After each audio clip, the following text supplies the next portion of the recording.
Hey everyone, the Qualified Charitable Distribution, or QCD as we typically call them, it's one of the most powerful giving strategies available to retirees. But here's the thing, a lot of people either don't know about it or they're not using it correctly.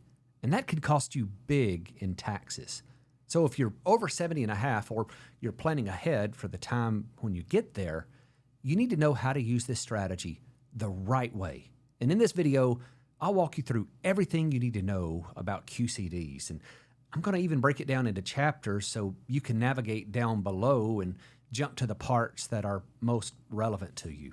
But be sure to stick around to the end because I'm going to walk through a couple of real scenarios and a major IRS reporting change that's coming in 2025. So you don't want to miss this.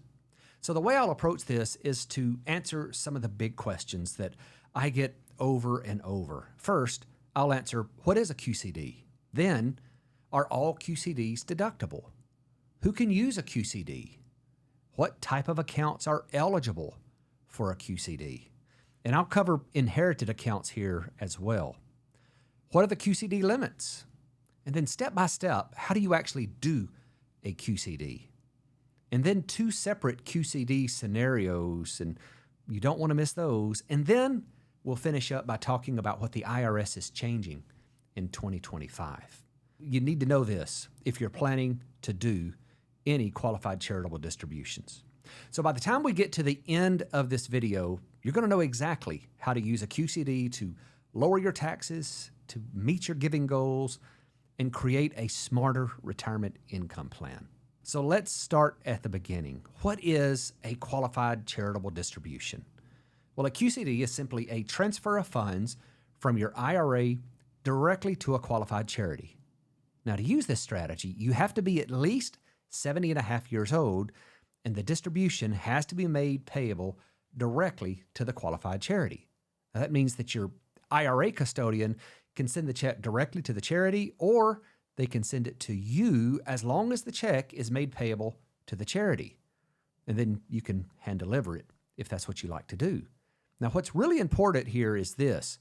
You cannot just withdraw money yourself and then write a personal check to the charity. That will not qualify as a QCD, and you'll end up with taxable income that you may or may not be able to deduct. Now, some custodians do actually let you write checks directly on your IRA account, and that can be a convenient way to do these QCDs, but you still have to follow the rules very carefully and make sure those checks qualify as a QCD and don't accidentally get counted as taxable income. So the appeal of the QCD strategy is that it moves money from your pre-tax IRA to charity without adding it to your taxable income. And a QCD also counts towards satisfying your required minimum distribution if you're required to take one.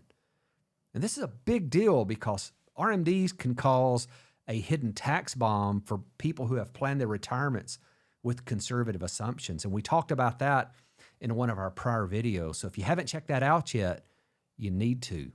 Now, let me give you an example of how this QCD strategy works. Let's take Sarah and assume that she's age 75. She has an IRA and she needs to take a required minimum distribution of $10,000 this year. Now, she doesn't need the money for living expenses, and she already gives about that amount to her church each year. So instead of taking the $10,000 as taxable income and writing a personal check to her church, she just arranges for her IRA custodian to send the $10,000 directly to the church as a qualified charitable distribution. Now, this satisfies her required minimum distribution requirement, and it keeps the entire amount out of her taxable income. So now that you understand what a QCD is and why it can be valuable, let's address a common question about whether it's deductible. This is a very common point of confusion. So to be clear, a QCD does not offer a separate tax deduction, but the donated amount is excluded from your taxable income. Now, this exclusion often provides a more valuable tax benefit than a regular charitable deduction because it reduces your adjusted gross income. And when you lower AGI, that can also help to reduce not only income taxes, but It can reduce Medicare premiums, reduce the taxable part of Social Security benefits, and then in some cases, improve eligibility for certain credits or deductions. And unlike regular charitable gifts, which only reduce your taxes if you're going to itemize deductions, QCDs provide a benefit even if you take the standard deduction, which is what a lot of retirees use. And this is what makes QCDs a very attractive strategy for charitable giving in retirement. And just keep in mind that it's really important to keep proper documentation in case the IRS requests verification of these. And I always recommend, that you keep a statement from your IRA custodian showing the qualified distribution and an acknowledgement letter to accompany that from the charity where you sent the money to. So this takes us to who can use a QCD. Well, we've already covered some of this, but I do want to recap this. This can only be used by individuals who are age 70 and a half or older. And this is really important here. You have to be 70 and a half or older at the time the distribution is made. Simply turning 70 and a half during the calendar year is not enough. Now, one of the big points of confusion is that the QCD age is tied to the age when required minimum distributions start. And a lot of people think that you can't do QCDs until your RMD starts. And that's because for years, the RMD age was 70 and a half too. But when they started raising the age for RMDs, they did not raise the age for the QCD. So it's important to know that you can start making qualified charitable distributions once you reach 70 and a half, even if you're not yet required to take required minimum distributions. But there is a relation between RMDs and QCDs because the QCDs are really helpful for retirees that have large balances in their tax-deferred accounts like their IRAs or 401ks, because those RMDs coming from those accounts can push retirees into a higher tax bracket and increase their overall tax burden and their cost of Medicare. But by using a QCD, you can reduce the size of your RMD that counts as taxable income, which is going to then lower your AGI and help manage the impact of those increasing RMDs as you age.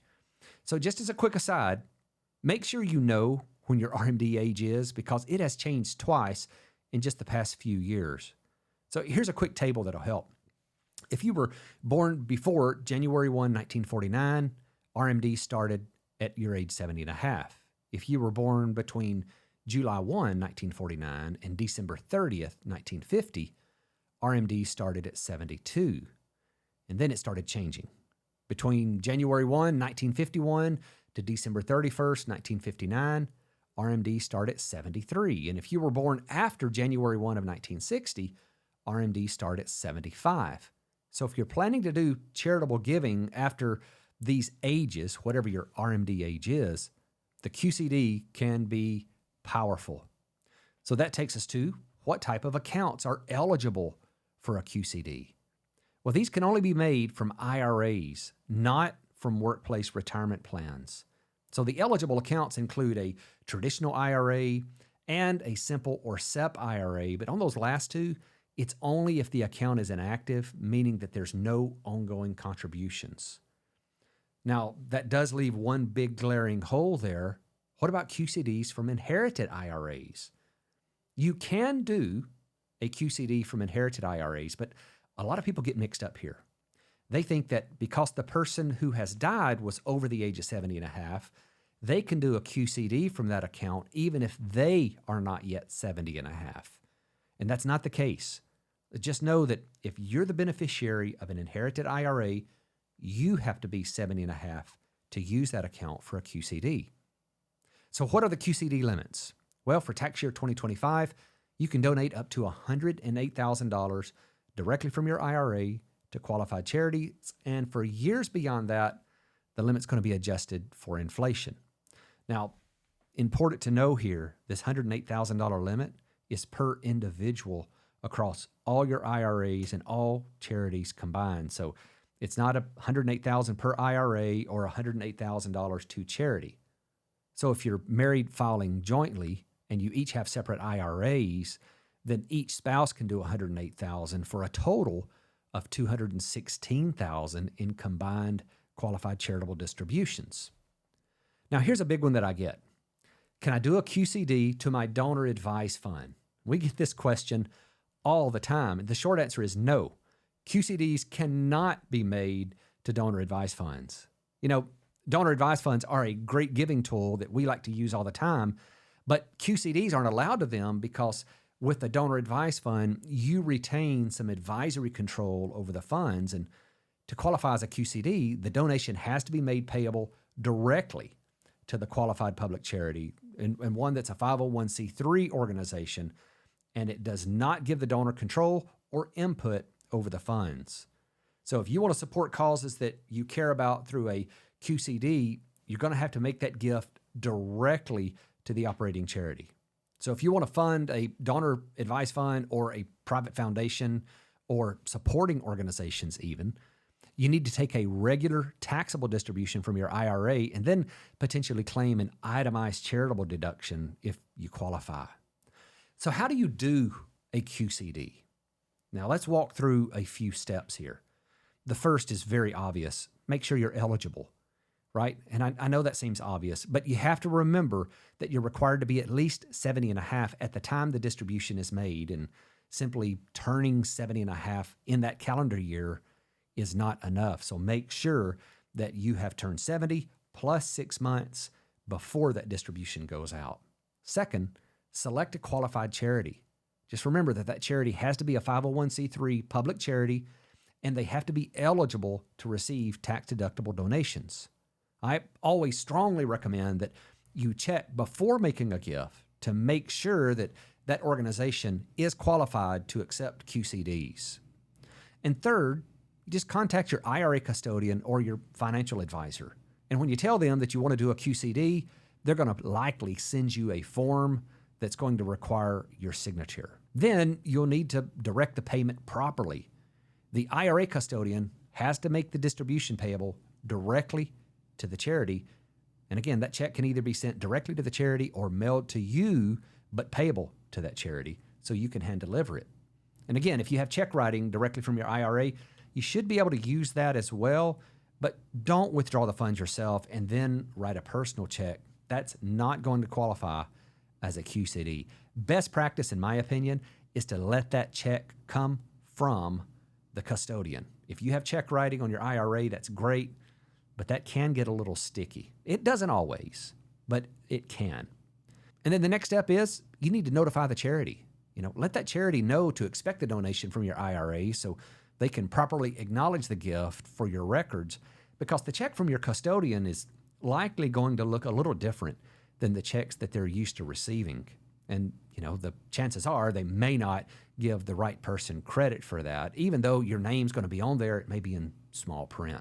And then you need to make sure to store your documentation somewhere. Save it. Your IRA statement showing the distribution, your written acknowledgement from the charity. You need to have all that together in case you need it. And then the last step is report it on your tax return. Even though QCDs are excluded from taxable income, you still have to report the distribution on your tax return, and you'll get the 1099-R that's going to report that. And thankfully, starting in 2025, this is going to get much, much better. So all of that broadly defined a QCD, and it covered some of the big rules and how to do it. But the real magic is in seeing how QCDs can work in practice.